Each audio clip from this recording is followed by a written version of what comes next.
Edi Mulyadi akan bicara dalam tanggapi hebohnya berita mengenai dirinya. Tak hanya itu, Edi Mulyadi juga menjelaskan bahwa dirinya tidak mangkir dari panggilan kepolisian. Edi Mulyadi sendiri sebelumnya akan diperiksa penyidik sebagai saksi oleh penyidik Barreskrim Polri. Kalau mangkir itu sebetulnya tidak datang tanpa kabar kalau dalam bahasa sehari-hari polos, demikian tuturnya. Kemudian Edi Mulyadi menjelaskan mengenai kronologis yang sebenarnya terjadi. Padahal jelas saya tidak datang, jadi kronologisnya ketika dua anggota kepolisian yang satu pangkatnya kompol, yang satu masih muda mengantarkan surat ke rumah saya, terima langsung surat itu. Demikian ujarnya. Dia mengatakan sudah menjelaskan bahwa dirinya tidak bisa datang pada jam 10 dan walaupun bisa setelah sholat Jumat sekitar jam 2. Lalu saya tanya ini diundang kapan, dia jawab Jumat jam 10, lalu saya katakan kalau jam 10 saya tidak bisa walaupun saya datang. Paling cepat jam 2 setelah sholat Jumat, demikian ucapnya. Setelah menghubungi orang yang tertera dalam surat diri disarankan supaya membuat surat. Bagaimana? Tidak apa-apa bang, yang penting abang datang lalu di surat panggilan itu ada nama dan saya hubungi kalaupun saya datang. Saya akan datang jam 2 setelah sholat Jumat, demikian ungkapnya. Tidak apa-apa bang, baiknya abang bikin surat saja supaya abang kooperatif, kalimatnya begitu, demikian sambungnya. Selepas itu menurutnya surat tersebut disampaikan kepada kuasa hukumnya. Surat tersebut saya foto dan saya kirimkan ke teman-teman lawyer dan kemudian kita berkumpul. Demikian ujarnya.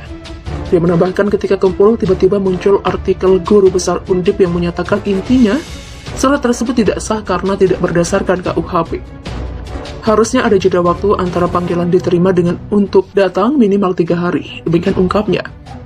Maka menurutnya teman-teman lawyer bilang ini tidak benar namun tetap akan datang membawa surat pemberitahuan. Jadi dari situ malah kita yang disebut mangkir. Demikian pungkas Edi Mulyadi.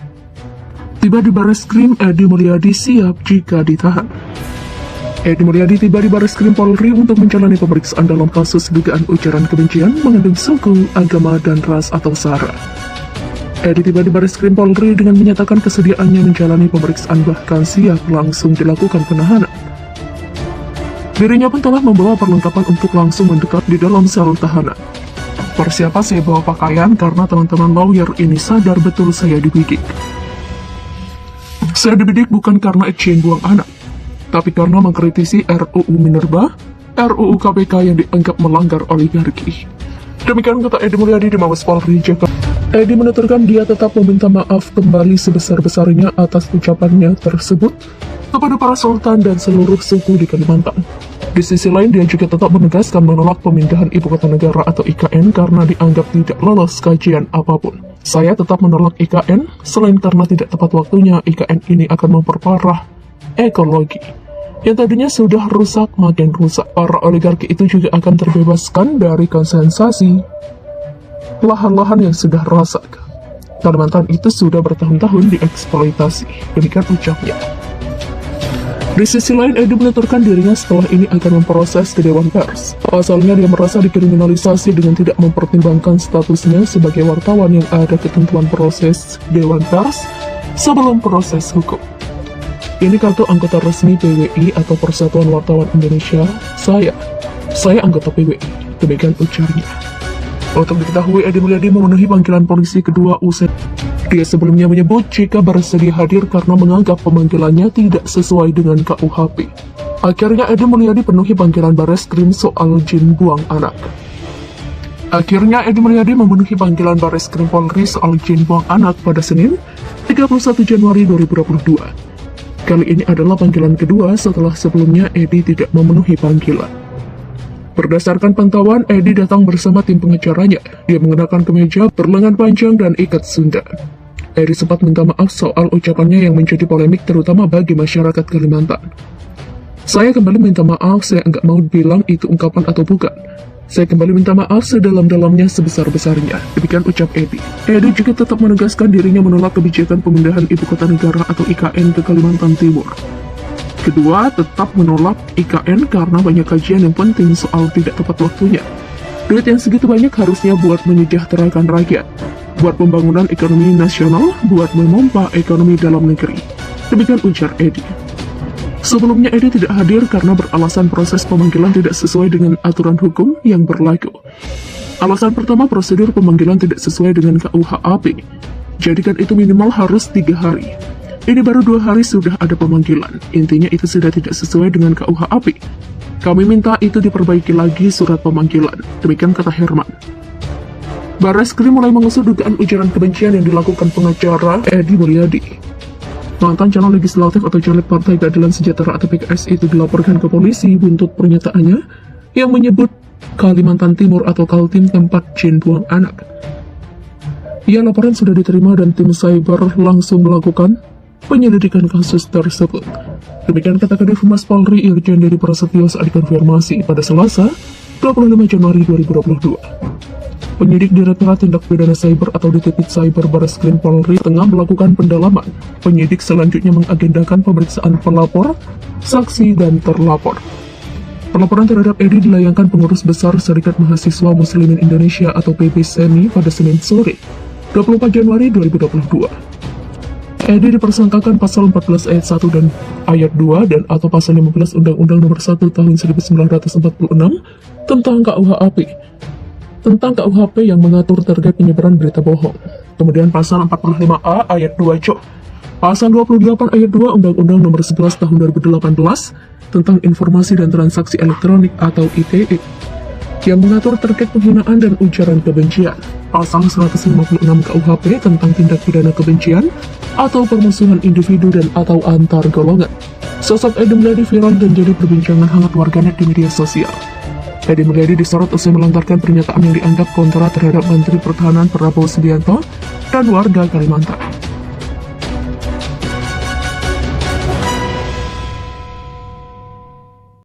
Kala Edi Mulyadi kehilangan ponselnya sebelum diperiksa Barreskrim Polri.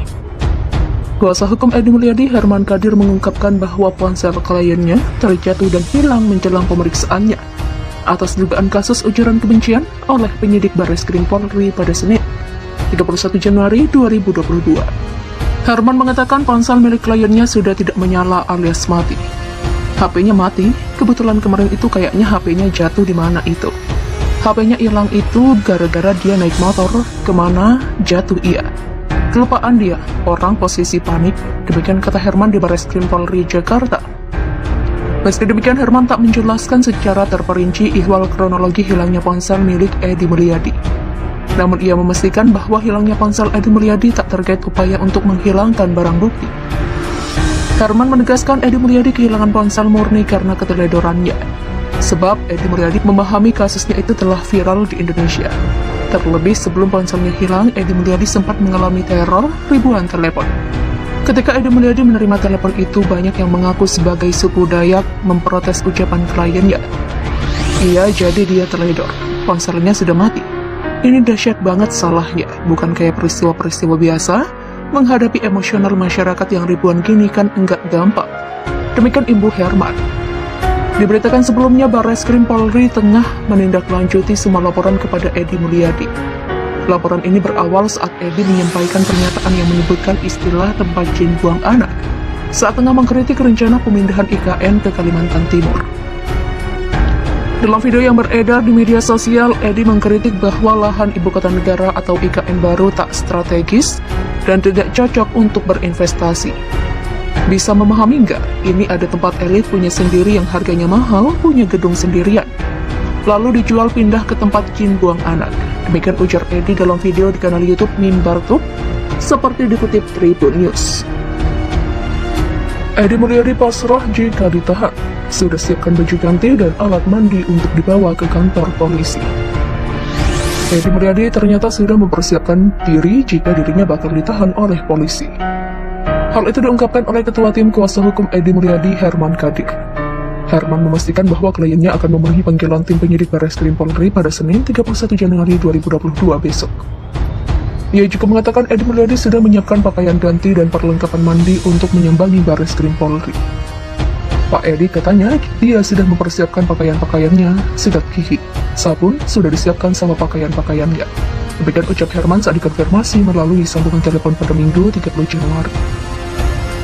Edi Mulyadi punya alasan mengapa ia sudah menyiapkan segala perlengkapan itu.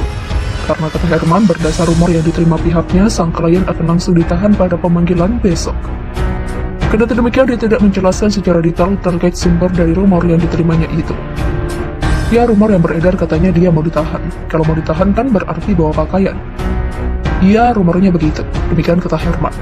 Sedangkan untuk tim kuasa hukum, kata Herman, pada pemanggilan besok pihaknya sudah menyiapkan beberapa berkas, termasuk berkas surat kuasa.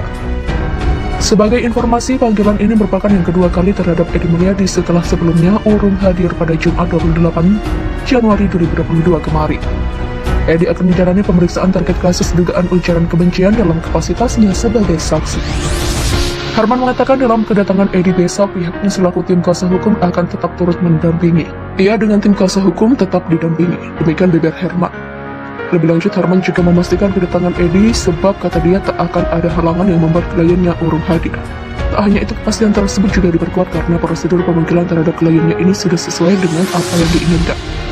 Gak bakal ada halangan, insya Allah siap hadir. Herman menyebut pihaknya bersama Edi akan berangkat berbarengan dari kantor hukumnya dan akan tiba di Barreskrim Polri sekitar pukul 10.00 waktu Indonesia Barat. Diketahui dalam panggilan pertama yang dilakukan tim penyidik Barreskrim Polri pada Jumat 28 Januari kemarin, Edi Mulyadi urung hadir.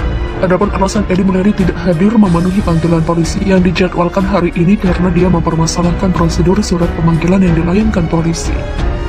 Hal itu disampaikan langsung oleh Ketua Kuasa Hukum Edi Mulyadi, Herman Kadir, saat hadir langsung di Barreskrim Mabes Polri.